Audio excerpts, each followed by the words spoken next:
another company. So from there, from the other company, I joined another one, and then this is where I met, a lot of coffee messers, including House of Talent Television. My name is Ateng Emmanuel. If you haven't yet grabbed your cup of coffee, this would be a good time to do that. Welcome to the show that is all about coffee, where we get to talk about coffee, we get to explain things about coffee, where we get to brew coffee on the show. I don't think there's any other show in Uganda that is like this one. We have a lot of stuff planned for you guys today. At some time in the show, we'll be brewing coffee. For those of you who want to learn, those of you who have been on YouTube University, those of you who have been on Google trying to learn how to make a good cup of coffee, well, we're going to do that today. And with me in the studio, like always, we have the coffee messiah, Mr. Amon Mukisa, and it's always lovely to see that smile on his face every time we say the coffee messiah. Amon, you're very welcome to the show. It's good to see you. Thank you. You're looking all good. I see you on that beard plan, you know. I'm happy that I'm partially lifted from the lockdown, so I'm enjoying everything. Actually, partially is a very good word. Compared to Yeah, fully it's being it's locked better down. than what was there before. Man, it was worse. Well, Amon, it's very good to see you, and we have a special guest with us here today, all the way from Kuwait. We're getting international people.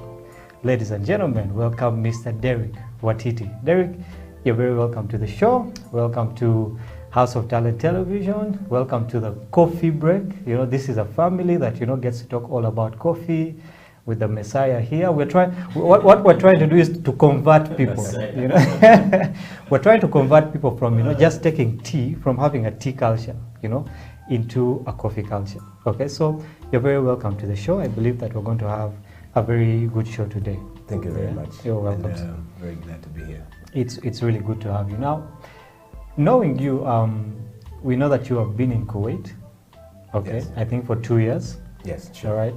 And we just want you to go through your profile, basically. We know you, but the people out there do not know who Derek is. Okay, so if you could just take us through your profile, who is Derek in a nutshell? Derek is a coffee lover, Yeah. yes, who is driven with a passion to learn coffee. Coffee is an art, so basically you create. So I was doing some other things, Yeah. but I loved seeing and watching people make coffee, and then decorating those beautiful coffees, Yeah. and then someone getting to share with you about what coffee can do, and it was really very amazing. Yeah. And I wanted to give it a try, and Okay. guess what? Yeah. It wasn't disappointing. Yes. Okay, that's an interesting thing. So before you went to Kuwait, Yes. okay, we believe that you had a life here in Uganda. Okay, how was your life here in Uganda like, and why did you decide to say, you know what, I think Uganda is not working at the moment? There's that saying that Kampala has refused.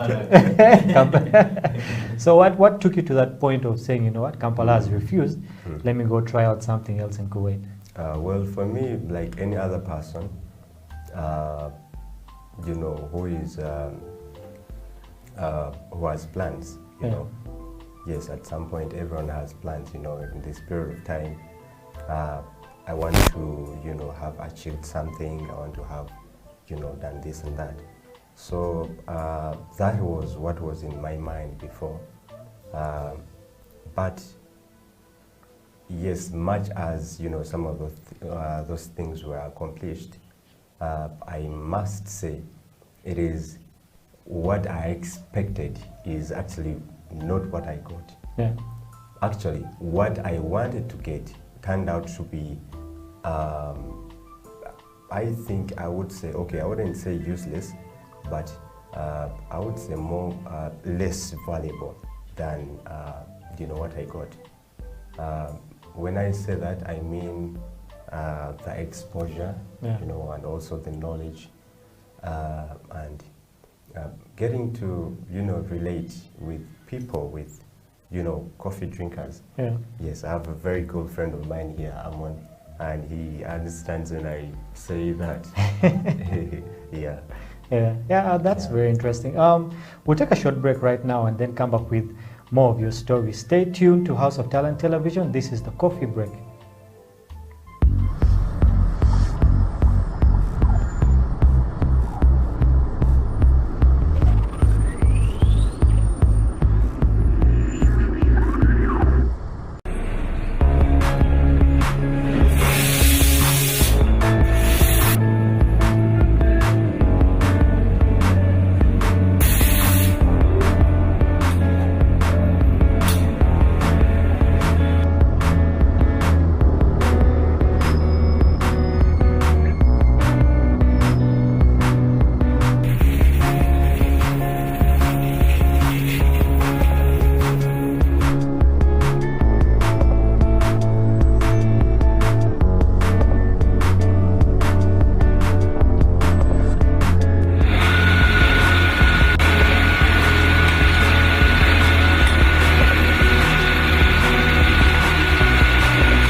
Welcome back from that break. We wanted to give you guys a chance to get a cup of coffee, and we believe that since you have gotten that cup of coffee, it's time for us to get back into it. Before we went into the break, Derek was telling us his experience when he was still in Kampala and why he decided to move to Kuwait for 2 years. But throwing over to Amon, okay? Yeah. Just like him, you're a barista, and I think at a certain point, you sit maybe at home, you sit, you know, at the coffee shop and think, you know what, might be about that time to leave Uganda, okay?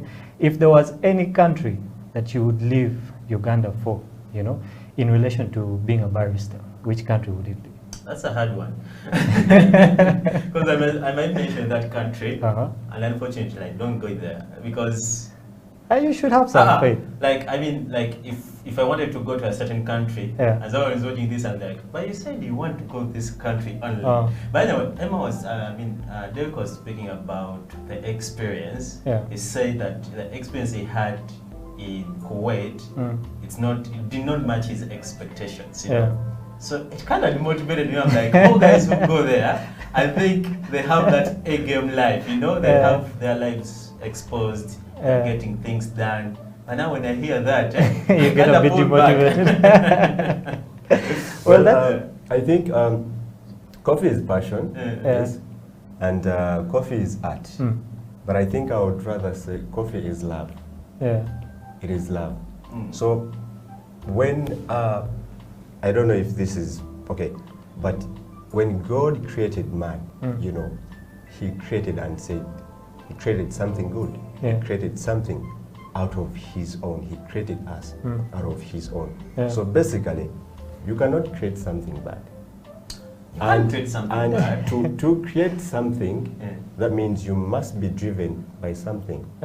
So to me, one of the things that I really look up to and I was like, oh, guy, I think I wasn't only there for, you know, for that money, but there is something that changed about me, like, you know, the way I relate with people, the way I talk with people, within, you know, where I was working, and then also with that clear picture and clear view of, you know, coffee in my mind. Yeah.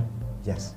So that's a very interesting perspective that you brought up. I mean, leaving Uganda, okay, was Kuwait the first country in your mind that you knew you had to go to? Because, I mean, there's Dubai, Yeah. you know, there are other countries in the UAE region Yeah. that you could have gone to.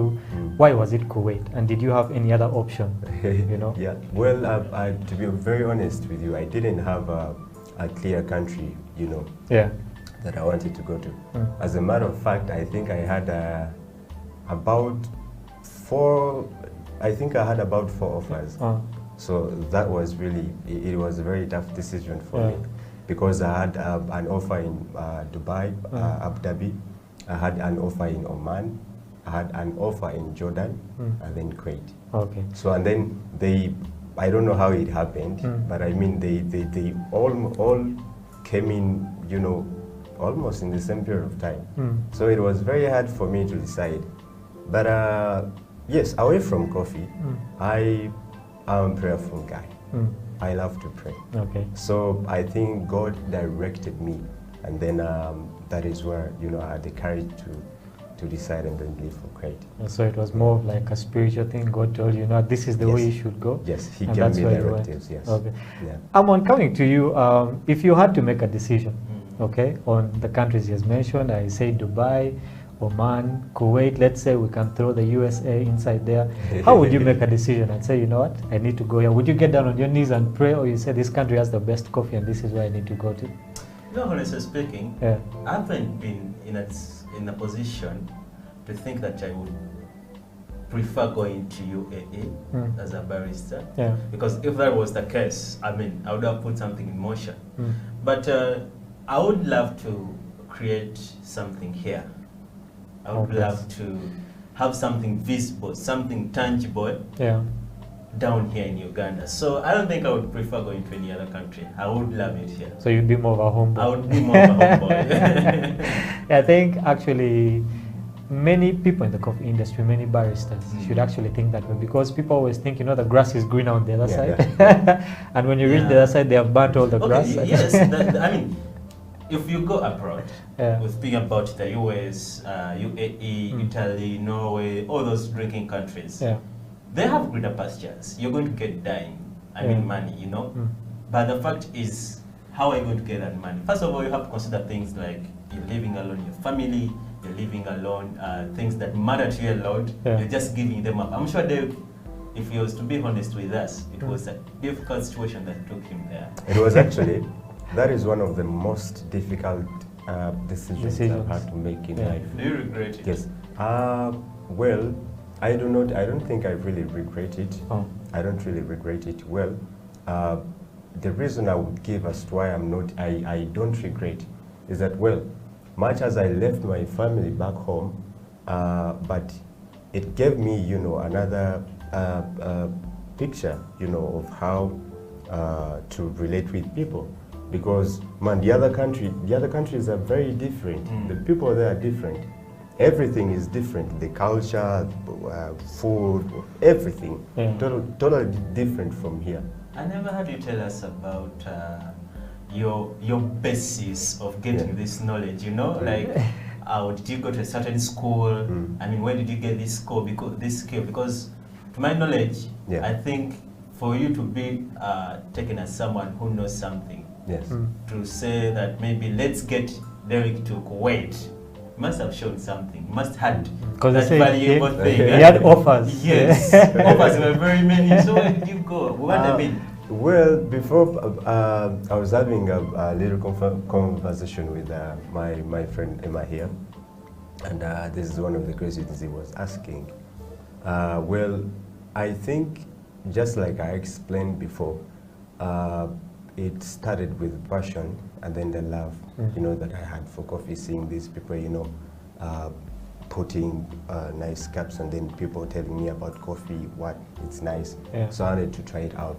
But the main thing I think was, actually, I'm just seated to the main man here. This guy was calling you a coffee messiah, and he didn't lie about that. Yes. You guys are going to. So I joined a company that I won't mention a name.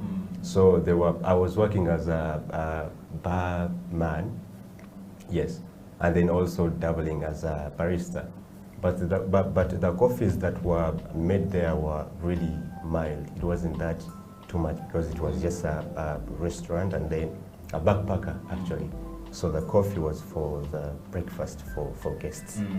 But I mean, I loved, you know, I don't know how and why, but I just loved, you know, operating that coffee machine more than, you know, mixing cocktails and then seeing people fall. So, it was very nice. So can we say that your inspiration was a coffee machine to join coffee? Well, it wasn't a coffee machine, but I think the main thing was, you know, just like I said earlier on, was, you know, how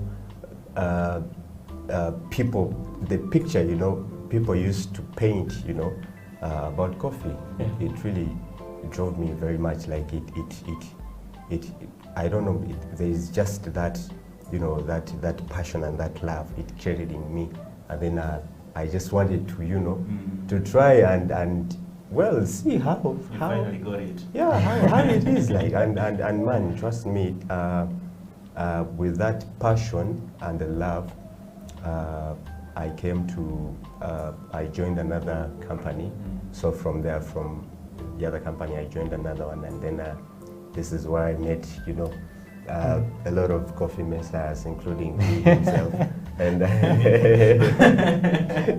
and I just loved how, you know, how he was, you know, handling himself, you know, with that cup of coffee, and then, you know, relating to people, talking to, you know, different people with different, you know, cultures, but then you could see that they were blending because of that, you know, that love thing that I explained before. Excuse me, that coffee, you know, creates in you. So that also, you know, gave me a hype. I was like, oh man, I think I like what this guy does, because I joined as a waiter.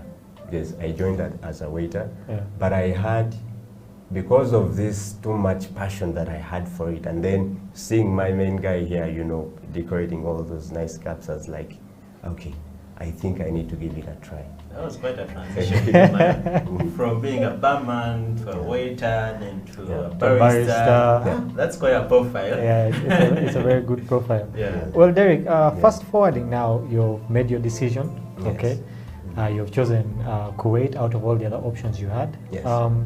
Just run us through your first week or your first month in Kuwait, because I believe that must have been a cultural shock. You know, jumping from Uganda all the way to Kuwait. Okay, you're used to working in, let's say, the coffee shops here, and now I believe it's more commercialized in Kuwait, I believe. Okay, and you have to get into that environment. Okay, how was that first experience for you in Kuwait? It was a nightmare. Allow me, if I could say.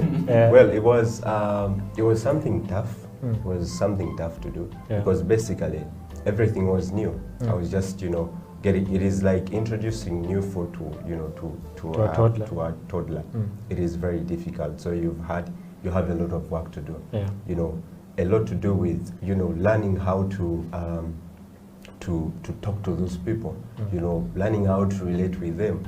Because yes, we are one people, yes, but we have different cultures, remember. So the other guys have their own cultures that, you know, we do not have here in Uganda, and we don't even never think they will ever come here, you know. It's things to do like, I want, well, a hot and then iced espresso. That was I was very confused. I was very confused on hot and cold espresso. But then, yes, that is what he wanted. It was really very hard for me. And then the other thing also is, I think I'll talk about the weather. Yes, it was really, very, very tough. Because I think I got there in March, and usually March 2019. So usually, during that month, the winter is still on, and if it's cold, the other side, it is really cold. If it's hot, it is extremely hot. So there is nothing that you wish, you know, to have. let it come. I want to have winter or summer. It is very difficult. Yeah. And then the other thing also is I think about food. Yes, it took me some time to get used, to the food the other side, because most of the foods there are not really fresh, as it is a desert country. Yeah. So everything, like most of the foods, are actually packed. So you have to get used to to those. Yeah. Yeah. That's a very it's a weird experience, because I know going out of the country and trying to get into a new culture is a very hard thing. But Aman, I'll throw this to you. You are a barista, and before you became what you are now, I believe that you had what am I now? I was a barista. You're Messiah. Now you're Messiah, senior one. Acquired another title. Yeah, well, I believe that you also had your first experience, not really out of Uganda, since you want to stay here, in a coffee shop. Okay, how was that first experience for you? Was it a nightmare, or for it was like, man, this is just something I do on a daily? Man, the first experience when I remember that day. It was a Saturday. I can't remember. I can't forget that day. Yeah. So all these guys got sick. I was just training on station. When you're done with school, the barista school, it's not like having that real experience of handling maybe a shift or a station at work. So unfortunately, all these guys got sick. Yeah. So I was the only guy who was there to run that station. My bosses were like, you know what? We have no option. And those days, Saturdays, we were busy at work. Oh my God. So you'd get orders come through. Morning, people taking coffee in the morning, lining up on your counter. I'm like, now I'm dead. So I get to work. The first order I got that morning was a cappuccino shake. I'm like, how am I going to do this? How can a cappuccino be a shake? So I had to ask servers around. That's one thing, by the way, about being a barista. You have to accept that maybe something that I don't know, someone knows it. So you have to seek out for help, because these people are working with you and they know some things. Given the fact that they go to clients, take orders, they explain to you the orders. Yeah. So they might not be knowing them like practically, but at least they have an idea. So as a person, if they give you an idea, you know how you can play around with it. So with my customer experience, the guy asked for a cappuccino shake. I don't know what I can put in a cappuccino shake until I called my head barista that day.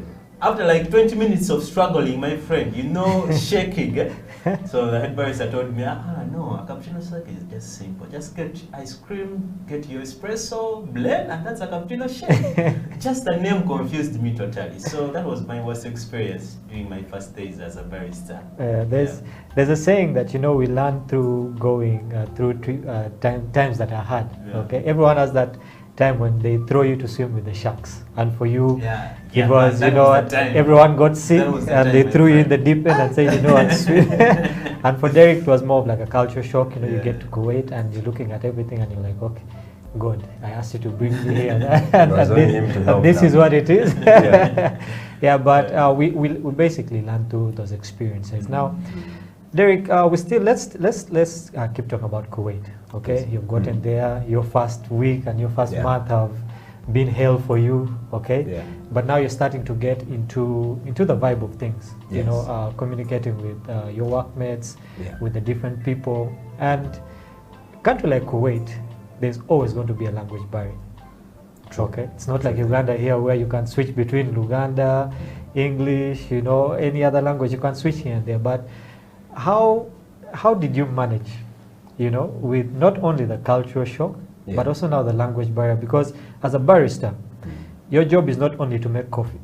True. You have a job to have that interpersonal relationship, basically, with different people. Okay, so how did you handle that kind of situation? Well, at first it was hard for me. Yeah. It was really hard because I didn't have any word. It was a tough one. But with time, because those people, when they're talking, you could actually think they're angry, they're off or something like that. So it was really very hard for me. Yeah. But as time went on, I started, understanding them. Or when he says, this, so he means he wants to get this. Yeah. So slowly, not like speaking, but like, you know, getting to know what they want. And then, you know, there are common words that, you know, just like you walk in a cafe here in Uganda and you're like, hey, give me a coffee, give me a latte, cappuccino, espresso. So it is like, you know, the conversation is, you know, a little bit direct and also minimized, you know, on my side because I didn't know a lot of Arabic. That's interesting. I like how you brought in the aspect of, you know, there are certain keywords that you need to speak when you go to a coffee shop. Whether you're speaking what language, there are these keywords. So, as we have two baristas here, okay? Let's say I'm a newbie, I've entered a coffee shop for the first time in my life, okay? I'm looking at the menu and it's like reading French. I really don't understand what's on the menu. What are some of these keywords that people should know when they enter a coffee shop? In Arabic.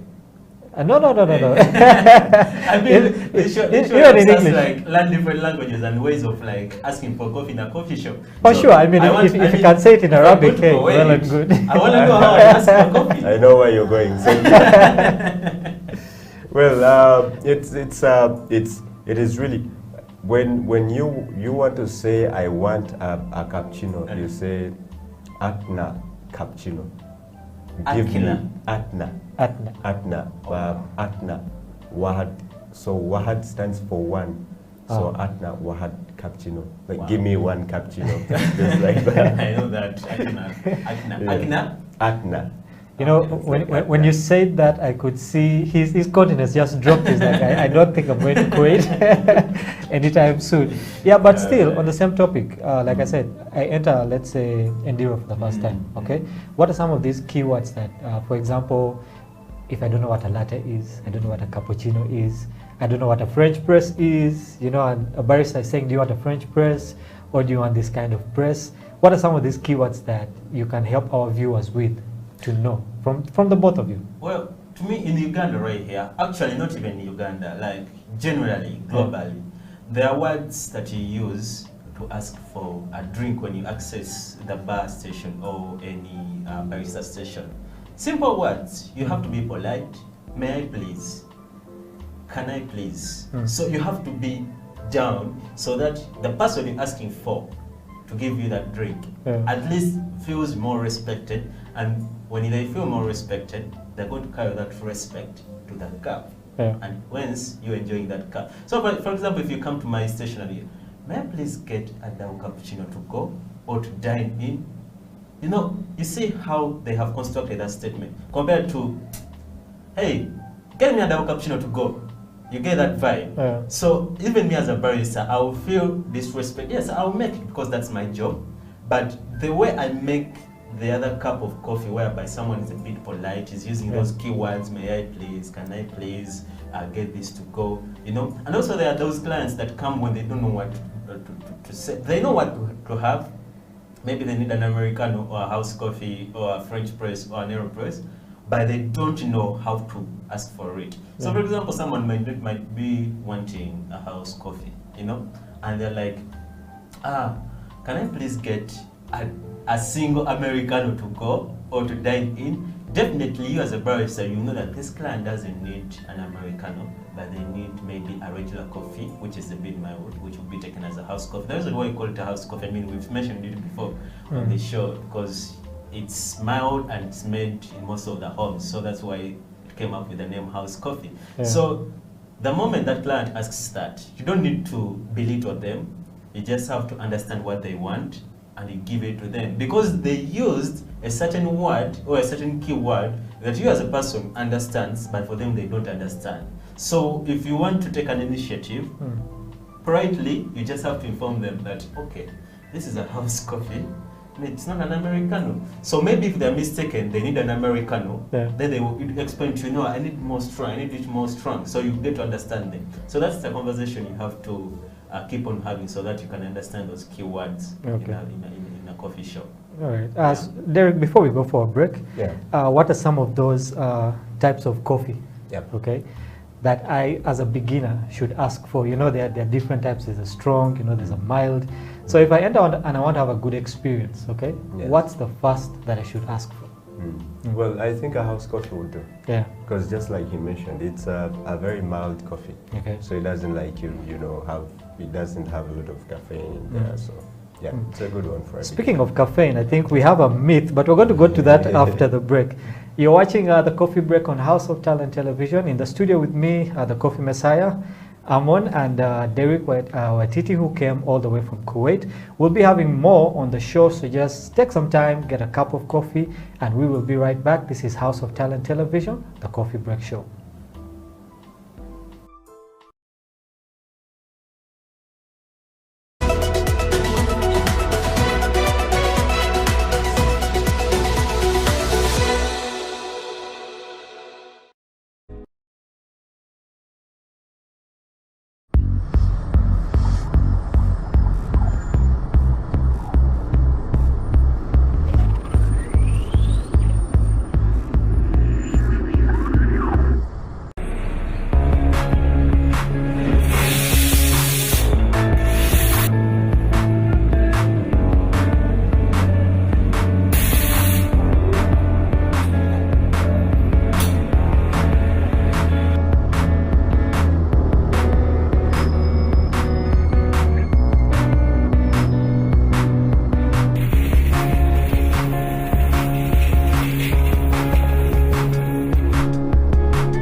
Isma is fixing audio here. Isma is still fixing audio.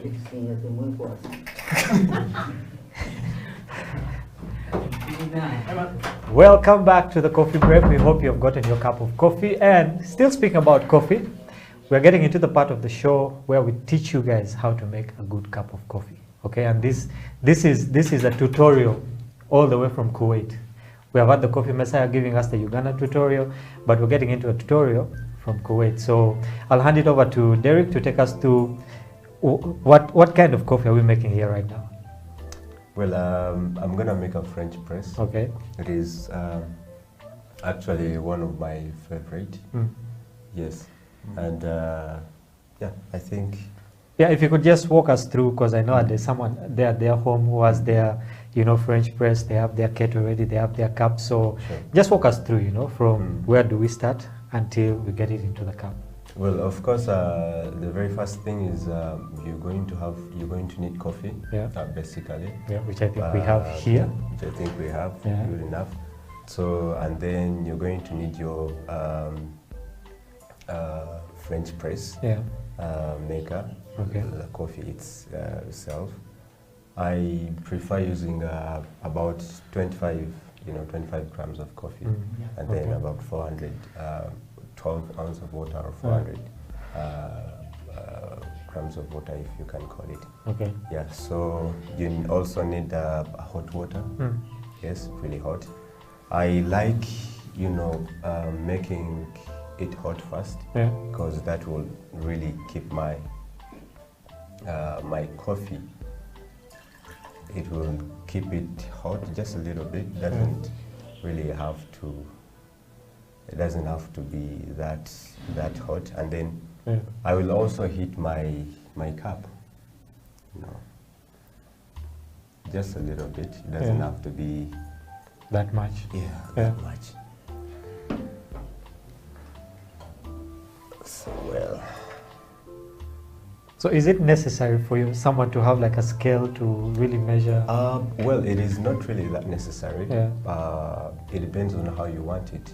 Yes, because I mean, the more the grams of the coffee, the more water you stronger it will be.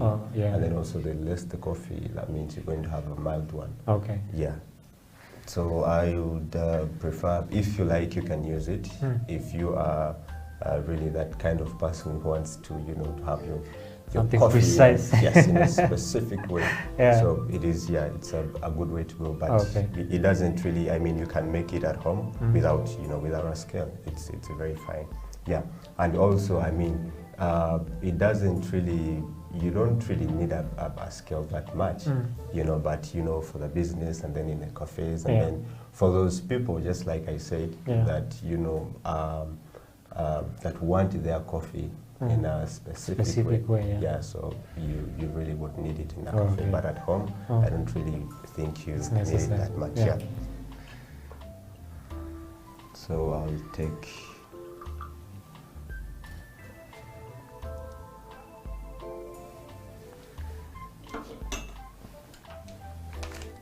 So we'll use, this is a coffee. I'll go for, it's like I said, I think I'll go for 25 grams of that. Yeah. I think Amon is watching and wishing. I'm learning, my friend. And waiting, honestly, for the cup of coffee to come out. This one is a coffee messiah. You can't be a messiah and then you know one thing about coffee is you think of learning something else. You can never stop learning. You can never stop learning. That's very true. Yeah, by the way, that is very true. You know, I've actually learned the last time we made a coffee here, we did heat up the press first. But the first thing we did was, you know, put some hot water in it and heat it up, then heated up the cup. So there's always, you know, something new to learn. Yeah. Okay. So why are you doing that? So I'm doing this because I must have, you know, a specific time for my coffee. Okay. You know, yes, and that also gives me a good taste. Now, why do you like pour in that circular kind of motion? That's why. Well, I'm doing this because I need to. I need all my coffee. I need the coffee, the whole coffee in there to, you know, to brew. Yeah. Yes, because if I pour in, you know, some other parts, then I leave others. That means I won't have a balance. Yeah. You know, there's something that's called the body of the coffee. Yeah. Yes, that is, you could talk of, you could term it as the thickness. Yeah. Yes, in a simple language for someone out there. Yeah. Yes, I need it to be strong. Yeah. Yeah. Yeah. So for all our viewers out there, you see the kind of way that he pours the water into the press. It's in a swirling motion, basically. So don't just get your water and, you know, pour it there, because you won't really get the best out of the coffee. You know, so there is a way that it should be done. Okay. So how long does that process take? I mean, from getting your coffee, from maybe a pack of coffee, to measuring, to pouring in water, how long does it have to take for you to get your final cup of coffee? It will take you about 3 minutes to get a perfect one. Yes. So this is really something good, like in the morning when I'm, you know, running to work and I don't want to take a lot of time. Very true. You know, making a very serious coffee. Yeah. And then I'm gonna have to, you know, stir it. Yeah, stir it a little bit. Yeah. Just like I said before, just to make sure that it is well brewed. Yeah. Yeah. Then I'll continue with So does the amount of water, okay, the ratios of water to coffee affect the taste of coffee? Yes. On this exact French press? Or in any other coffee you're making? Absolutely, it does. Because now you used 25 grams of coffee? Yes, I did. So how much of water do I have to put in that? Just like I said, it really depends on how you want it. Okay. You want it strong or mild. You want it mild. Yeah. Yes. So Okay. I think the ratio really depends on how strong you want it to and be. how weak you want it. Yeah. Yes. I can't wait to have this. It already looks like a very good cup of coffee. So yeah, I mean, but I'm done with this. Okay. So what I will do is take off, my coffee.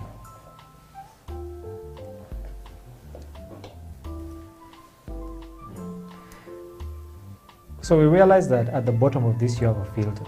Yes. Yeah. So if I don't have a filter per se, Yeah. is there any other?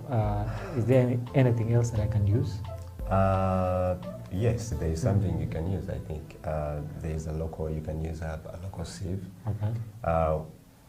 The use of the filter on top here is basically to filter, because this is a medium cost coffee. Yeah. So it's meaning it has bigger particles, and then we don't want to have them in our coffee. Okay. Yes. Yeah. Yeah. So that is why. Okay. So you have to gently do it. Yeah. Yes. I love doing it gradually. Yeah. Yeah, because that also improves on the taste of my coffee. Yeah. Yes. Like you said, it's an art. Yes. There's a kind of gentleness that you have to do it with. I think it's almost the same thing as cooking. The attitude that you bring towards making the coffee, I think, in a way infuses with the coffee. Because if I was angry that morning and made a cup of coffee, I think that the one I serve it to can actually taste that kind of attitude that I had while making it. So it's a peaceful process. Yeah. It's something out of passion and love that really has to go into the coffee. Yeah, maybe as also Derek is getting ready to serve us with this coffee. You Yeah. spoke about the coffee myth before we went for a break. Yeah, I was actually going to get into that. So, Yeah. like we have different types of coffee, okay? So people say, okay, this type has caffeine, this type does not have caffeine. The doctor said I take this type. So the myth I talk about today is decaf, okay? People say that decaf has or does not have caffeine, okay? What is your perspective on this? So we need to bust this myth and know whether it has or it does not have what? Caffeine. And if it does, how much caffeine does it have in relation to other kinds of coffee anyways? Okay, do I go first or you go first? You can go first. Okay. I think the message. Well, I think that's a myth. Yeah. Because someone coming out and say that I'm taking decaf because it has no caffeine is totally not true. Yeah. Because the process of decaffeinating this coffee is like 97% accurate to remove that caffeine, which means you have around 3% of that caffeine. So if you're like taking 8 or 5 to 10 cups of coffee of decaf, that's when you feel the caffeine. Yeah.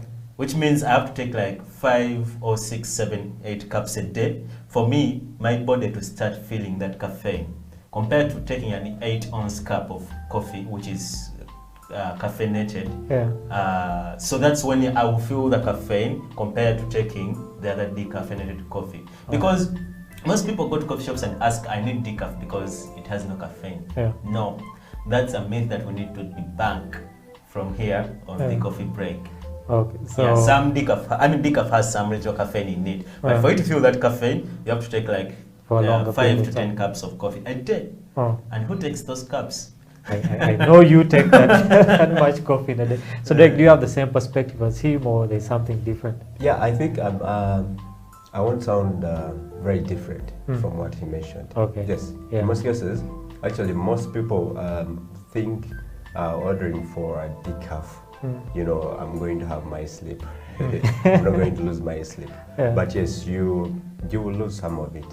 Yes. Well, not everyone that takes coffee loses Their sleep. Their sleep. Yeah. But just saying, Okay. there is caffeine in there. Ah, okay. Yeah. Yeah, so that is a myth that we have debunked. Yeah. There's a certain percentage there of is a certain caffeine in decaf. decaf. Yes. Yeah. All right. As Derek serves us the long-awaited coffee, I know that Messiah can't wait to have it. We're going to get into our main topic of the day. Basically, Amon has been a barista in Uganda for a while now. You've been a barista in Uganda, and you've been a barista in Kuwait. Okay, and I believe that the two places are really different when it comes to coffee culture, when it comes to commercialization, and all these things. And picking from your experience, okay, what are they doing in Kuwait when it comes to the coffee industry that we're not doing in Uganda? And what are some of these strategies that we can actually pick up from them that will improve our coffee industry here? Yeah. It is business. To be straight to the point, I think in the other side, it is basically about business. Yes, even down here. I mean, of course, the main point of someone making a business is, to generate some income. Yeah. Yes, but I think the main point, the other side, of cafes, is making money. Okay. So that kind of like, shifts them, these coffee owners, shifts them from making, good coffee for the people, because also I want us to understand that the other side, true coffee drinkers are really very few. Yes, they're very few, to be honest with you. Okay. I mean, they prefer, basically a well-decorated, cup, and then I will take my picture and then, post on my Snapchat, on Instagram.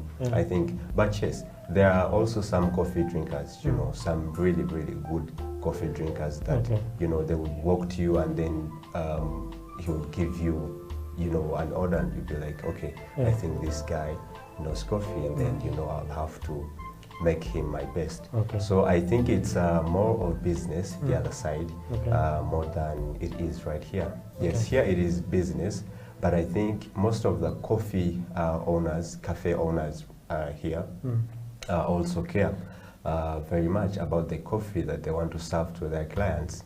Also depending on the fact that, we get our own coffee. I mean, it's not like the other side, because we do farm it here. We plant it ourselves, and then we handle it ourselves, and with care that it has, with the help of coffee professionals, because I don't think coffee cafe owners have the time to. Yes, some of them have, that they go and then touch down to farms, and then get to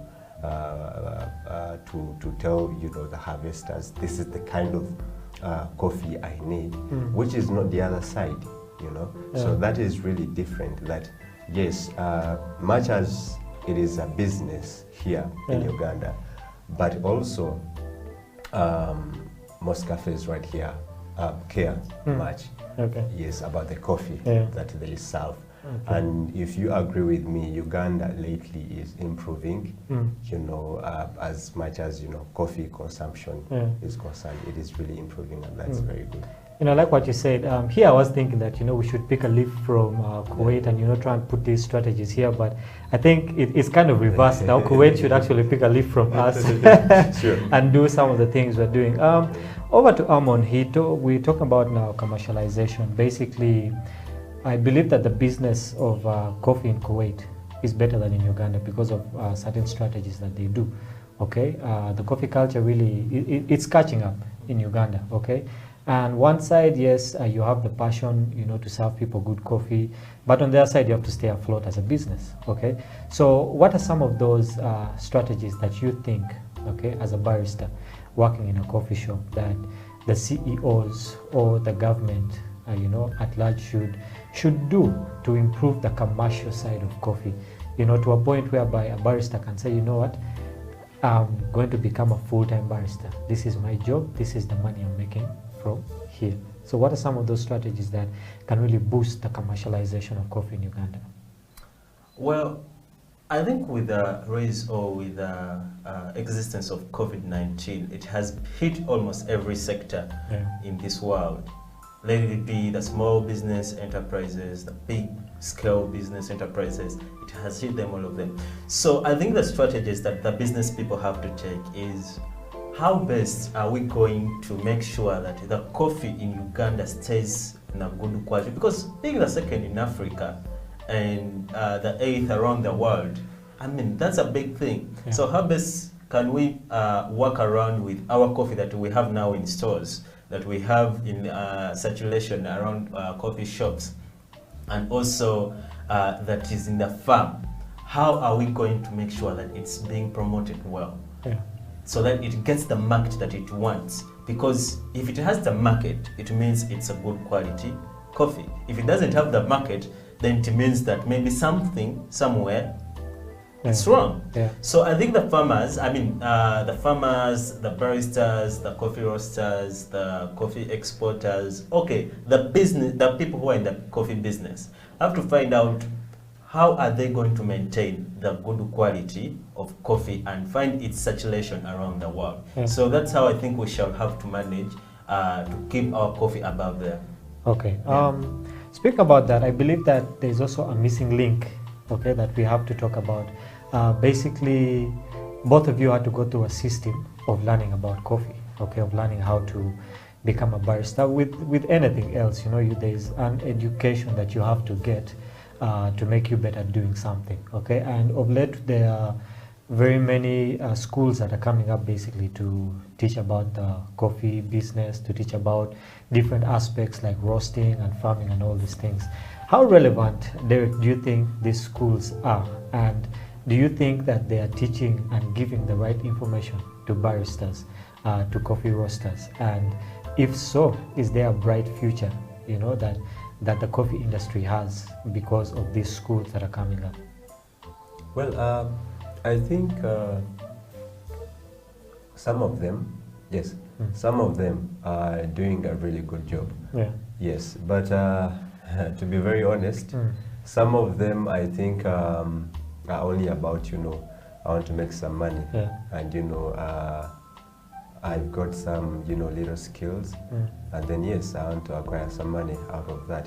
But yes, I appreciate all those that are doing, that are going, you know, back, you know, researching, making research, you know, about the background of coffee, you know, how it's handled, you know, from the seed itself to the ground, and then, you know, from the ground to the roastery, and then from there to the cup. Yes, some of them are doing a good job, and then, you know, they're trying to invest, you know, with making a lot of research and also approaching coffee merchants, you know. Yeah, and I think that is a really good one, and I think it's a bright future. Okay. Yes, it's a bright future if well handled. Okay. Yeah. I believe that Uganda is on the right track. Okay. It is. To getting to that place where the coffee industry needs to be. So we are running out of time. We're getting to that point whereby the show has to come to a close. But before we do that, our coffee has been brewing for a while, and I think that, you know, it's about the time for us to partake of it. I know the Messiah can't wait to analyze what kind of coffee you have made. Yeah. So, Amon, what are your expectations? Well, since you seem to be a senior in this. Well, I think it's a nice coffee, because for the fact that a French press to be well brewed to give you that nice cup of coffee, it has to sit for almost 45 minutes. I mean, it has sat for over 60 minutes. About that time, yeah? We expect good results out of this coffee. All right. Yeah. So, ladies and gentlemen, we have been on the coffee break with Amon, the coffee messiah, and Derek Waititi, who came all the way from Kuwait. Is pouring our coffee that has been brewing for the last 6 minutes. We believe that for those of you who took time to really get the tutorial, to get the different steps of making this coffee, I believe that what you have brewed is a really good cup of coffee. And right now, as we received the coffee in our hands and partake of it. We just want to tell you guys that thank you very much for taking your time to be with us here on the Coffee Break on House of Talent Television. And remember, we are also online. You can catch us on our website at House of Talent Television Uganda. You can catch us on YouTube, on Facebook, and on Twitter. Remember that you can always, drop us a comment, drop us a question. If there is someone you want to see, on the show, let us know who they are, their name. If there are certain aspects that you think the show should have, let us know. You can always send us a message. And I believe that all of us at House of Talent Television, me, Amon, and whichever guests come here, will be able to help you with all those questions. Well, guys, it has been a very good show. I have learned a lot. Derek, thank you very much for honoring us and gracing us with your presence. I believe that it is not really the last time that you'll be here. Please. Yes, and Amon, Messiah, we believe that you're going to keep converting many more people. You guys have really given me that name, eh? Coffee Messiah. Coffee Messiah. I think it's something he should embrace. We'll have to start with you to convert you. It comes a lot of. He converted me, so. I mean, it comes with a lot of pressure. Eh? Yeah, I do know it comes with a lot of pressure, Yeah. but thank you very much for having us in your living room, on your phone, wherever you watch this from, whichever part of the world. Have a good morning, have a good evening, or have a good night, and remember, always have a good cup of coffee. Thank you for watching the Coffee Break on House of Talent Television.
The private sector is not yet fully utilized because not everybody can be employed by government. And we are looking at a future whereby more people are employed in the private sector than in government. So I think if we all work hard, if we all work together and invest in the right areas, there's been a lot of talk about value addition in the agriculture sector, in the mineral sector. If there is enough investment in those areas, I think it can create enough jobs for our children and grandchildren. Okay. Yeah. I just want to take you to question number 4, Andrew, which is, let's talk about your journey at City Hall and the foray into the Executive Director's office, which is, as Andrew Chitaka, Very and as interesting. well as the director engineering. Very interesting. I joined KCCA on 1st November 2011. Yeah. And before then, I was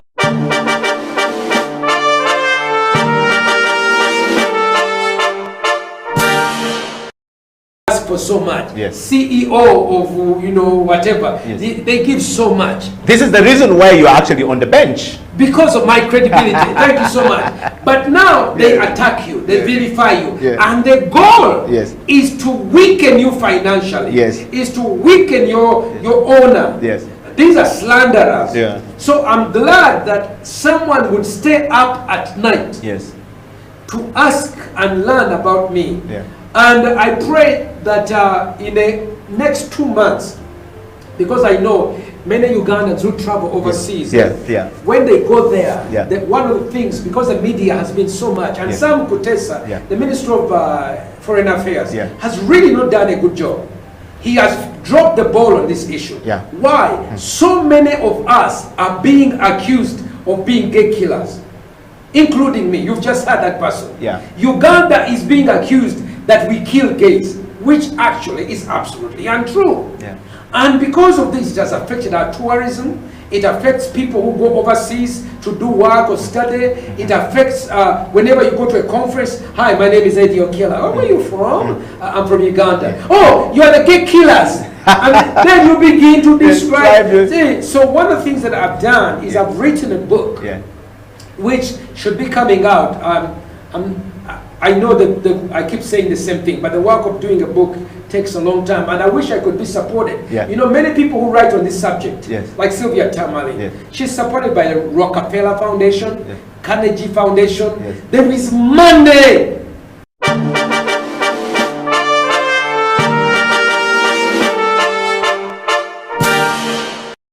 Okila is a very big brand, and as we go on, we will probably discuss the things we're trying to do to see that things change for the better.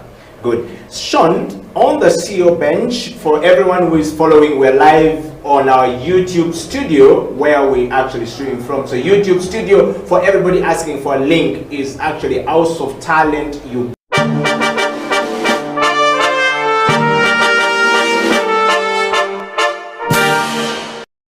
Confident in themselves and what they are offering. Yes. I think that's the biggest problem. Like, women will easily settle for a less pay than men would. Okay. Yeah. Mona Onyeto Deke goes on to say, or I think this is a comment, says, I didn't know that beauty products are taxed at 60%. Whoa. They are. I pray that changes soon, but they are. Okay. So Yeah. with that challenge of 60%,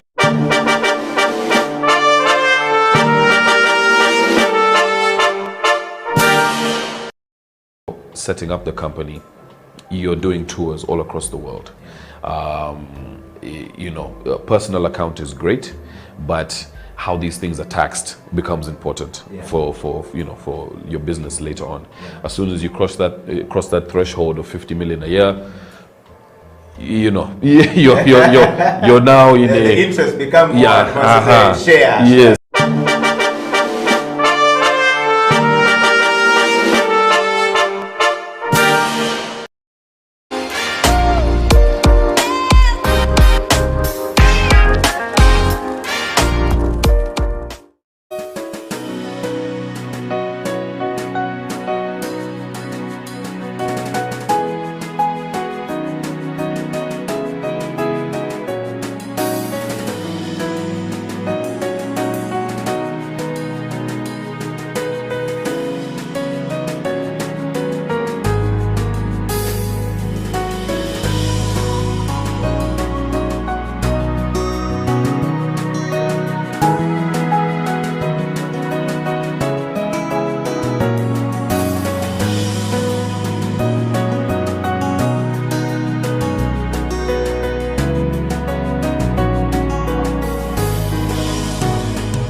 Welcome to this year's edition of Doa Doa 2021.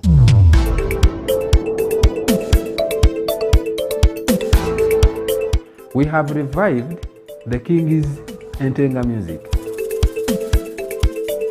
I started playing music when I was 9 years old in 1945, and up to today, I'm still learning it.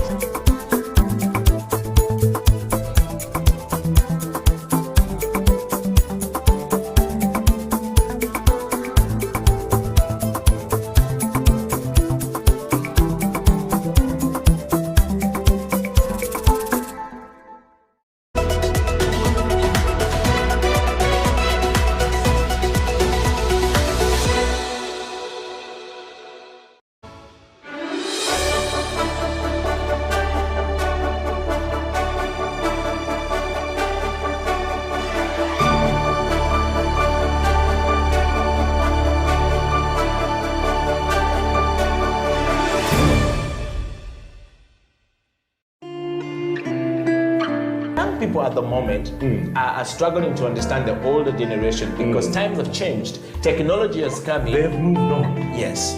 We're the ones sitting back and wondering, what is my child on to? TikTok has surpassed WhatsApp. The other one I call, I never call it Facebook, it's Bookface. Why are you on Bookface? Dad, it's Facebook. Yes.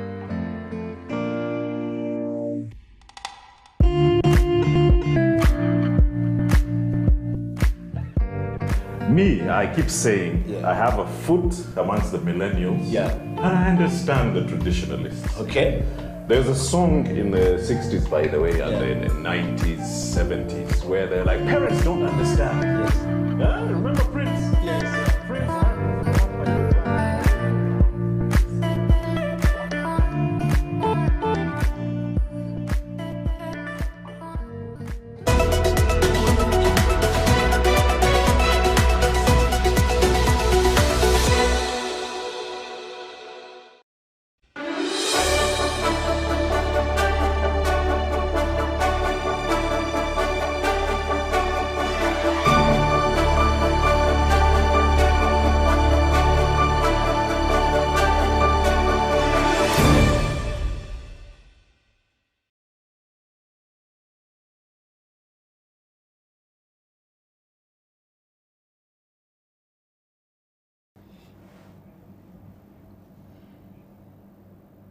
Creativity is at the heart of everything we do. Every day we wake up in the morning, we have to think about creating something. You have to think about what you're going to do, how you're going to go about it.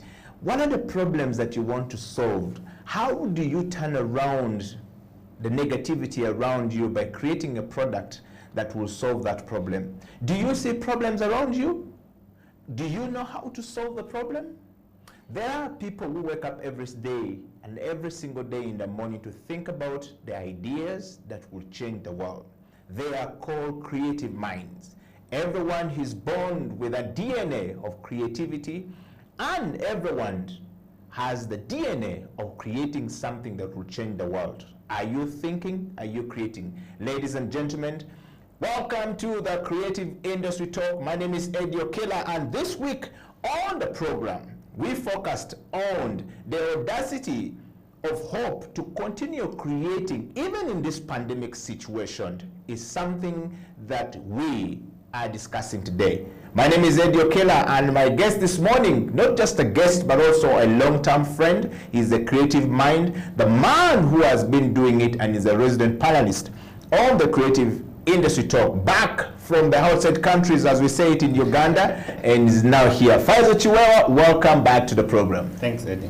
How are you, Faisal? I'm good, I'm good. Great, and you've been traveling quite a bit of late. Would you like to tell us the experience of traveling as a creative mind? What are you seeing, and where are you, how are people doing it? I think, what traveling really helps is it opens you up to new ideas, to see that people are not sleeping and not worried about yesterday or tomorrow, but they are really thinking about the future. And when you see what is actually surprising that when you get to the flight, you realize that there's been a lot of changes done around mobility or moving or flying. And it's exciting to see our technology is stepping in, and I realize that there's a lot of new artificial intelligence being used for the safety of the people, but also for the comfort of those who are traveling, to be not so much in contact with other humans.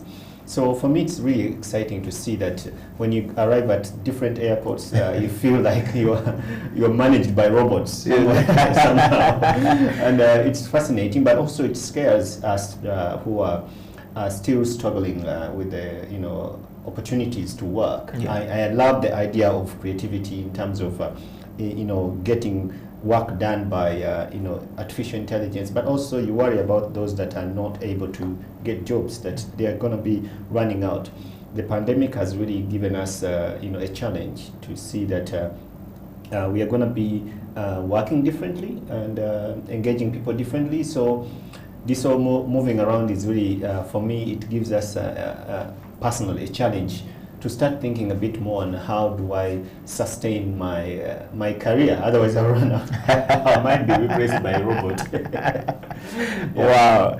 We want to just take a moment to welcome every one of you guys all across the world to the Creative Industry Talk. And the Creative Industry Talk exists as a platform for us to have a conversation around the creativity and around the creative minds and how we're creating things that solve problems in the world. Faisal, what a moment right there, from your travel. I mean, I just wanted to ask you a question. Do you see the sense of us failing to get back to where we used to be, where human-to-human connectivity is really very much needed? There's a yearn of people really, wondering what is better at the moment.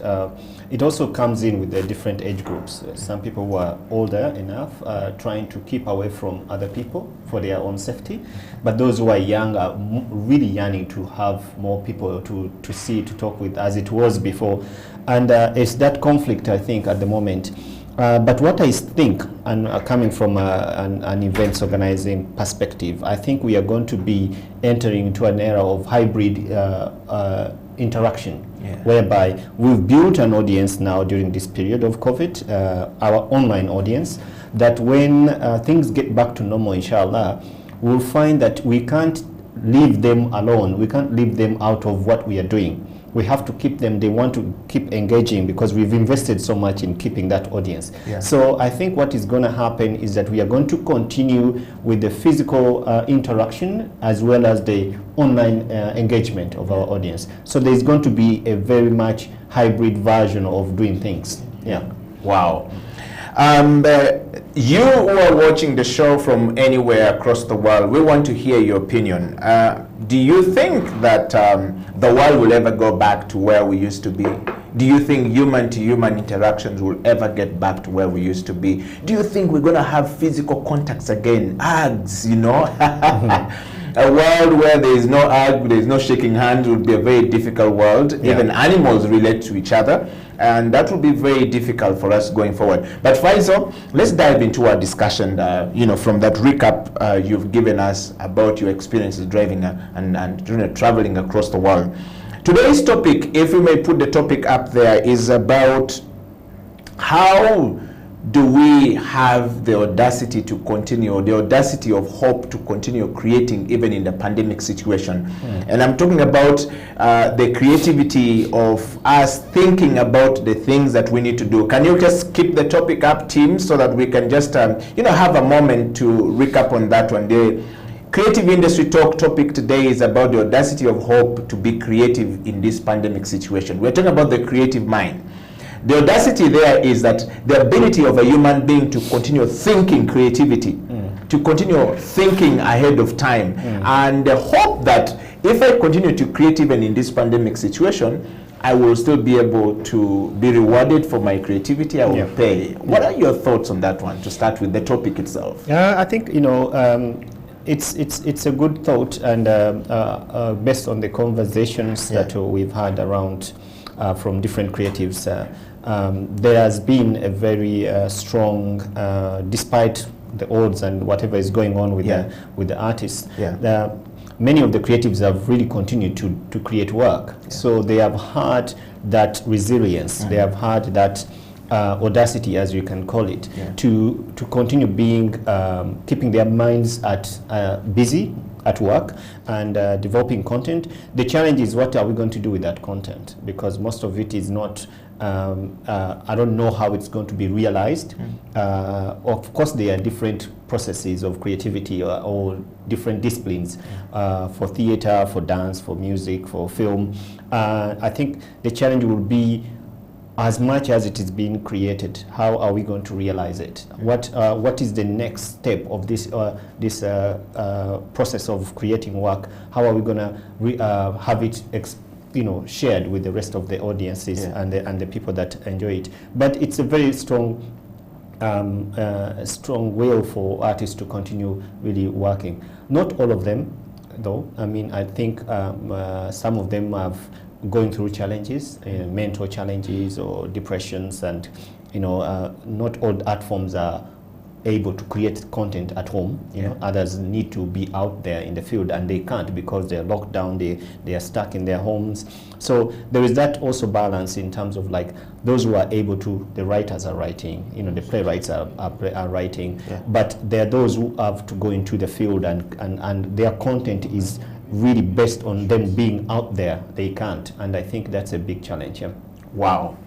Faisal, talking of the mental capacity and the mental situation of artists during the creation process, a lot of people are finding it very difficult. They have been in a lockdown for so long, and the creative people are not good at being controlled in a very confined area. Some are running money. Yes. How is that going from your interactivity with the artists that you've met all across the world, from the areas you've been since the lockdown started? I mean, we are in a very unfortunate situation as a people in this country, because I think whereas the government supports the vulnerables, that those that get the support, I think the creative arts are not really looked at as the vulnerable. They don't have to be, because we are creatives, we can figure out things. But in such a situation where people are really locked down, I think they needed support more than anything before, And I think the confinements that they're living in are very challenging, because most of them, live in shared rooms, shared homes. There is not really much space for them to feel free. There's not also no room for recovery.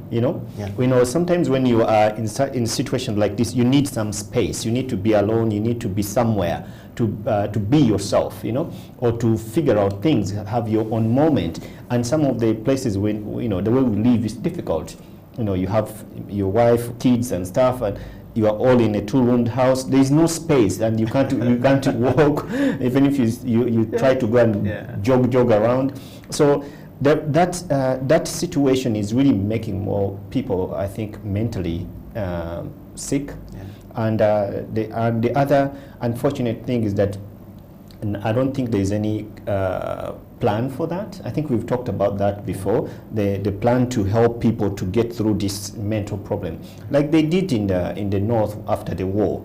After the Coney War, they had some reconciliation things, they had some treatment centers for war victims. I think we need to treat this pandemic as a war, and we also need to think for the people and say, okay, whereas we are raising money for COVID treatment, for COVID vaccines, we also need to raise money for the after COVID, psychological treatment of people. Not only artists, but also even doctors or nurses or health or essential workers, whoever it is. I think there is that need for to prepare for the people to know that after this, even now, people are going through a lot. And I think it's something that we need to consider, and that's why I think it's also important to be careful with people. When you're engaging with them, don't push people too much, because you don't know what's going on. Some people might have not had lunch or dinner for 2 or 3 days, and then you're there telling them what to do, So, Wow. Well, Faisal, we're going to take a small break, to just, have coffee. But as we take this break, we are discussing the audacity of hope for people to continue creating and being creative in this pandemic situation, even when it looks bleak and, told that reality. They are still creating, and we want to come back and have that discussion here with you. And we also want you to get online and actually be part of this discussion. Send us your kisses and disses. We want to know, are you creating? If you're creative, how are you handling the mental state? Are you still creating? If you're not, what are you doing in this time? Are you changing your career? Or you're saying, no, I will continue to push my work out? And how are you publishing your work, or how are you getting your work out? Ladies and gentlemen, we're going for a break, and when we come back, we want to hear from you, how you're doing it. This is the Creative Industry Talk.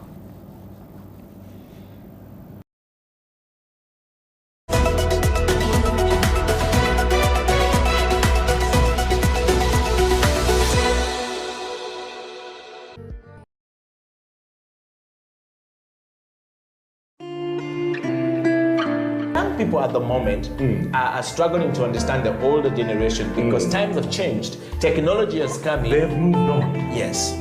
We're the ones sitting back and wondering, what is my child on to? TikTok has surpassed WhatsApp. The other one I call, I never call it Facebook, it's Bookface.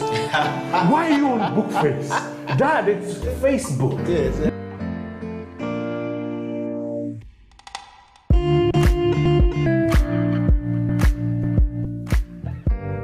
Me, I keep saying, I have a foot amongst the millennials, and I understand the traditionalists. Okay. There's a song in the 60s, by the way, and in the 90s, 70s, where they're like, parents don't understand. Yes. Remember Prince? Yes.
Welcome back to the program. My name is Okila, and my guest this morning is Faisal Chiwewa, who is the founder and, of course, the artistic director of Bayimba International Foundation. Here in Kampala. Welcome back to the program. Thank you. You have been traveling quite a bit, and the first part of the show, you were telling us your experience of what you have been seeing wherever you are in your travel. And the topic of discussion which we want to really dig deep into right now, Faisal, is about the audacity of hope for people to continue creating and being creative in this pandemic situation, even when we're in the lockdown. And we want everybody out there to participate. Audacity of hope to be creative. Are you creating work? And if you're creating work, how is that working out? Where do you publish the work?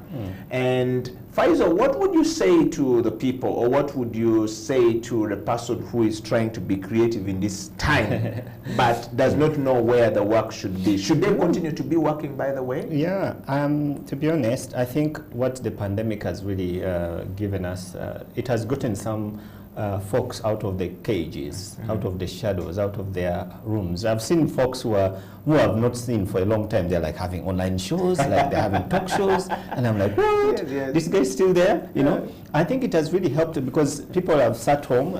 I'm also one of them. Or like during the first lockdown, I was like, I am not doing anything online. You know, remember? For the whole year, I didn't do anything from March 2020 to March, or to May, actually, this year. So I was like, I don't want to do anything online. But then I realized, why not? You know, I think I still have something to offer. I can do something, and I came out. So I've seen my friend David Kaiser also coming out with Doreen doing a talk show. I see Nabunjo doing a talk show. I'm like, this is actually interesting, because people have started to realize that you cannot just sit down. Well, even if you're just creating content for the future, you need to share something. You need to come out and show people that you're still alive. Otherwise, we will think that you were taken by COVID. But also, I think what I realized, like when I was attending a festival in Germany, I think last month, one of the things I realized that was very interesting is that people find ways to get themselves, you know, active. And the most fascinating thing was, like, we attended a premiere of a production, which was a puppetry production that was done by the Bax Theatre, Puppetry Theatre from Cape Town. And they had 35 people who were working on this production. It's a very beautiful puppetry production. I think 2.5 hours. And this production was supposed to premiere at the Theatre de Welt in Düsseldorf. So the cast had, you know, taken the entire people. They had to do the production and then fly to Düsseldorf and then premiere it at the opening. It was the main event, the main production for the festival. They had put in a lot of money. And then I think a week before they were flying out, first of all, South Africa went into a lockdown. Second, they were all tested with COVID.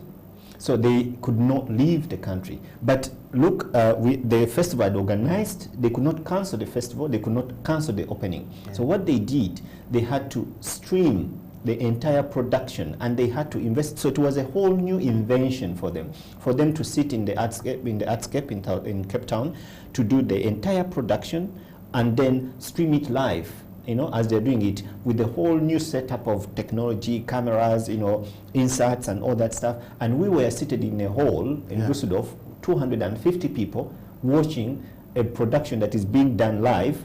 They didn't have an audience, but we were this way, they were that way, and they made it happen, and we all enjoyed it. I didn't even feel that they were not there. You know, I felt like, because it was a very big screen and we were all seated enjoying it together, they were also doing it. So it was really, for me, a very interesting invention. And I see the future where we are going to go. The hybrid engagement of content nowadays, that we cannot deny people now that we are going to sit back and wait and relax. I think the invention, the new approach to work has to come in with challenges, but also with creativity and innovation and openness and flexibility. So we have to figure out how to continue working. Wow.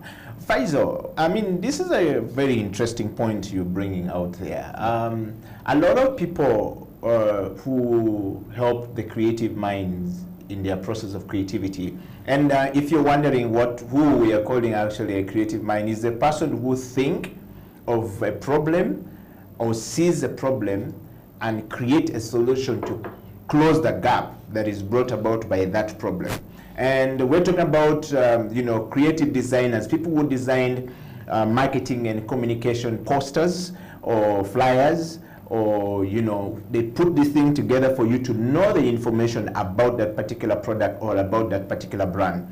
I mean, you see billboards out there. There are people who think creatively about how to bring that message to you. And we're talking about people who go into the studio, sit down to write the song, and find somebody with a nice, beautiful voice or handsome voice to actually sing that song and bring it out. Those are called creative people. They think creatively on how best they can bring it out. Everybody is able to think, but not everybody is able to be creative in their process of doing things. Yeah. And we're talking about people who design cars. They sit down, think about how this car is going to look like. Okay, I mean, the seats, the driving, the steering wheel and the tires and all of the things, so that when you sit in this car, you feel comfortable while driving this car. Those people are still creating stuff.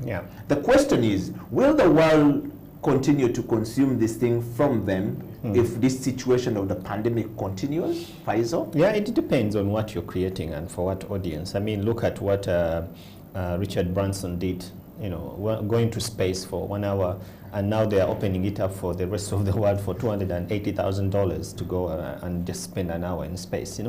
So I think we can't stop innovating, because the need for products and services are always going to be there. Yeah. The need for minds to see different things. We love, as humans, we love color, we love to be challenged, we love to be surprised. So we cannot just, get comfortable with what we know or what we have. And for me, that's one of the challenges I find here.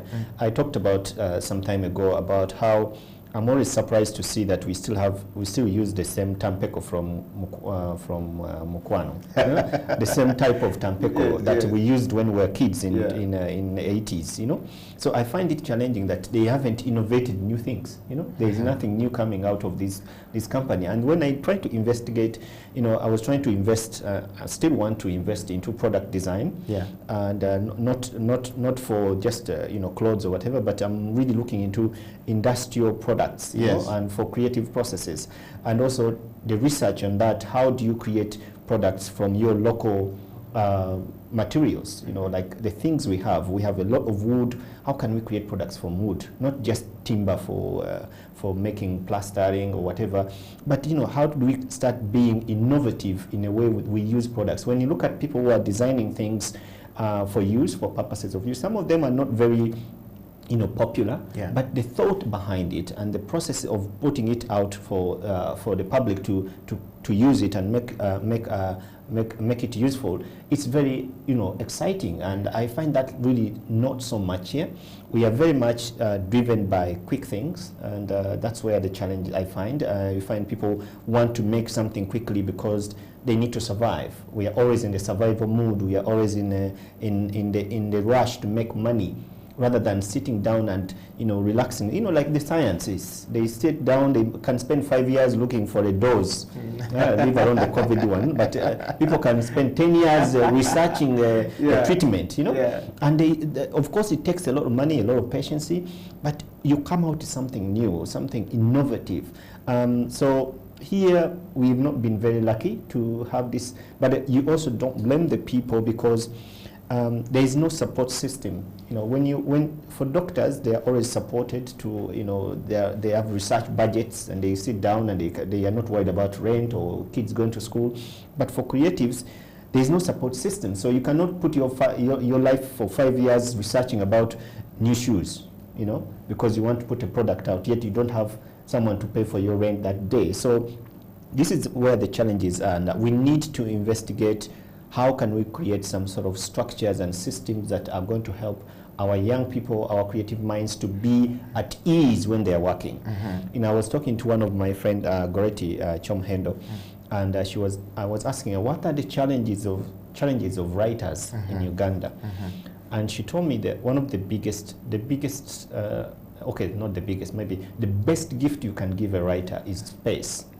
And I'm like, what do you mean space? Like, yes, she said, like space. Get Eddie, who wants to write a book, take them to Lunkulu, tell them you're here for 6 months, you don't need to worry about rent, you don't need to worry about food, write. And they will do their job.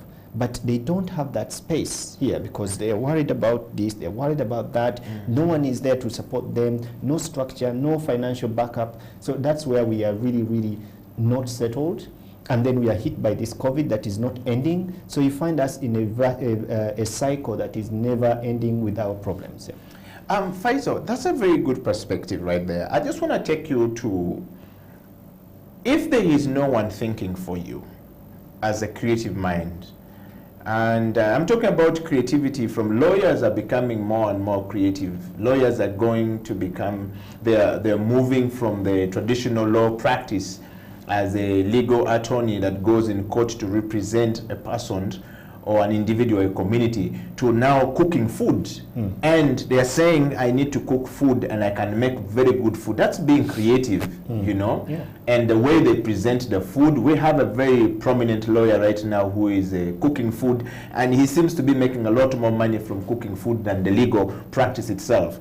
Now, the question is, Do you need somebody, or does one need somebody to give them hope to continue creating because somebody is going to buy? Or you can see a gap in the market, like Senson is always doing. He's made open shoes from the tires, used vehicle Bags tires, bags from the tires. I find him very creative. Yeah. And are there people who will always buy that? Yes. And how much is it? Are there a market for it? Do you need somebody to take you somewhere to create that? Or you can actually have the hope to say, if Faizo is dressing like this, I think I can give Faizo this hope to be able to have this. What do you think? I think, you know, the difference with professionalism and passion is whereby you find a lawyer who has a, you know, a bar, he passed the bar and he can practice law, and then he's like, I like to cook food, my passion is in cooking. If it doesn't work, he has a backup plan. He will go back to law and study. And there's a difference with the artists. Some of us are not, you know, we studied art, that's it. And that's where we fall, or we did study art, but we are doing it. There's not so many backup plans. However, I think what COVID has done has really opened up so many people. I've seen many artists or creatives who are venturing into other opportunities. They're really trying to cultivate other ways of earning revenue. And it's not a bad thing, it's a good thing. But I don't think the issue is like people need to be inspired. Oh, yes, people can be inspired. Eddie, you can inspire people like you do with except me, you failed to get me to the gym. Someone told me today that, oh, Faizo, you go to the gym. I'm like, no. Yes. But you inspire people to work out, to get their bodies physically fit. And that's, it can also be a creative way. But maybe you could say like, if Eddie is doing this gymming and stuff, like what can I create for him to be as an artist? What can I get him to be that is Ugandan, that is me, that can others can start? For example, by workout t-shirts? Exactly. And recently, I was talking yesterday, was it yesterday or a few days ago, I was walking around, and then I realized that these days you find many women wearing tights, what do you call them? Those tight shorts. Yes. Which it was never like this before. You know, women always covered themselves. They didn't like anything. Now you find them on the street joking with their it's a new way that they are feeling free. There's more freedom and also confidence for women for whatever they are wearing, which is created by an artist. Exactly. So I really think, and you find they are trying also to find those that are more designing. So it's not even about the body, but it's also about the design of what they are wearing, the formation. And I like it, because before, I think 10 years ago, it was very rare to find a woman walking on the streets like this. Yeah. Now they go to town anywhere, you find them in the mall in this kind of dressing. So you can, how do artists think about this new approach to people? Do they study? Do they, do they look do at research? The trends? Do they do research and see how are people behaving? And but also the challenge is that when I was doing a research paper for a German government, and then they asked me about the leisure culture in Uganda, and I could not find statistics. Like, no, it's not there. Even when I went to the Uganda Statistic Bureau of Statistics, and I asked them, what are the statistics of the leisure? What's the leisure culture in, let's say, for example, in Kampala? What do people spend on? We don't know, and that also helps to inform people who are planning, like the KCCA. They need to know how much people spend in the bars, in the restaurants, on the concerts. What do they eat? What do they like to eat? Where do they like to spend their time between 5 and 6? So that when you're planning the city, you can understand that between this time and this time, they like to go in this place. People like to go to this place. Maybe not a particular place, but people like to do this. People like to go to they like this kind of music. So that you have an idea of your city and how people use it.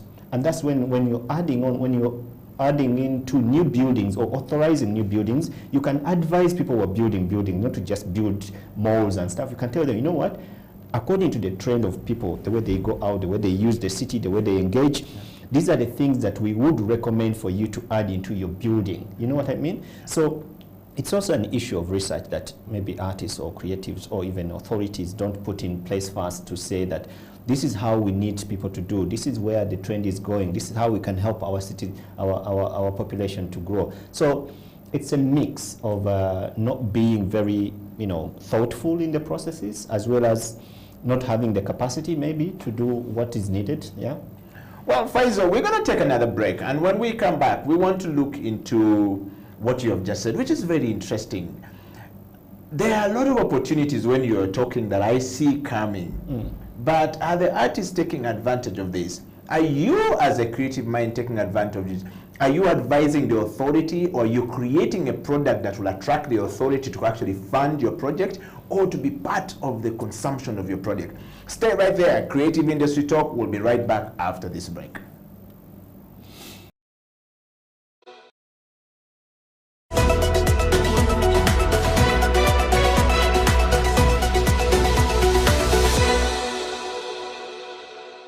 Attack you, they vilify you, and the goal is to weaken you financially, is to weaken your owner. These are slanderers. So I'm glad that someone would stay up at night to ask and learn about me. And I pray that in the next 2 months, because I know many Ugandans who travel overseas, when they go there, one of the things, because the media has been so much, and Sam Kutesa, the Minister of Foreign Affairs, has really not done a good job. He has dropped the ball on this issue.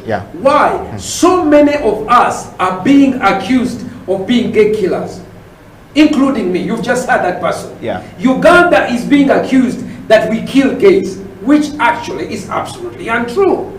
And because of this, it has affected our tourism. It affects people who go overseas to do work or study. It affects whenever you go to a conference. Hi, my name is Okila. Where are you from? I'm from Uganda. Oh, you are the gay killers. And then you begin to describe. So one of the things that I've done is I've written a book, which should be coming out.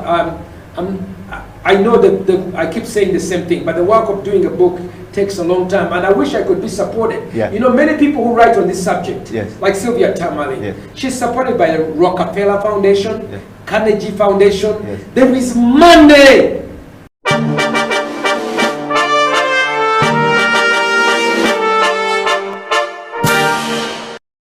Okila is a very big brand, and as we go on, we will probably discuss the things we're trying to do to see that things change for the better. Good. Sean, on the CEO bench, for everyone who is following, we're live on our YouTube studio where we actually stream from. So YouTube studio, for everybody asking for a link, is actually House of Talent Uganda.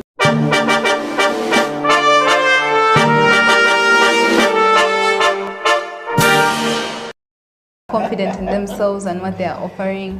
I think that's the biggest problem. Like, women will easily settle for a less pay than men would. Mona Onyeto Deke goes on to say, I think this is a comment, says, I didn't know that beauty products are taxed at 60%. Whoa. They are. I pray that changes soon, but they are. So with that challenge of 60%,